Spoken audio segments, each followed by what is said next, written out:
Вице-премьер правительства Северной Осетии Виталий Зангионов собрал очередное заседание антинаркотической комиссии, где подвели итоги уходящего года. Кроме того, были заслушаны доклады, касающиеся результатов работы Министерства труда и социального развития по решению задач немедицинской реабилитации потребителей наркотиков. Также на встрече было решено возобновить проведение эпидемиологических обследований детей и подростков для формирования группы риска. О том, как борются с наркопреступностью в Моздокском районе, рассказал Руслан Адырхаев. По словам председателя районной антинаркотической комиссии, сегодня самым острым из вопросов является распространение лирики и бакласана. В ходе недавней проверки ряд аптек был привлечен к ответственности за незаконную реализацию наркотических веществ. Александр Шевалье, заместитель председателя антинаркотической комиссии, рассказал о законопроекте, который может наиболее эффективно бороться с новыми наркотиками. В первом чтении законопроект в Государственной Думе рассмотрен, и о наделении полномочий ФСКН приостанавливать, быстро приостанавливать, не так, как пройти процедуру в течение года, чтобы внести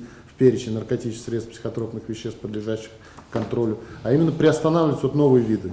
Выявили, то есть достаточно быстро приостановили, и за реализацию данных препаратов, даже не входящих в перечень, то есть будет введена и уголовная ответственность.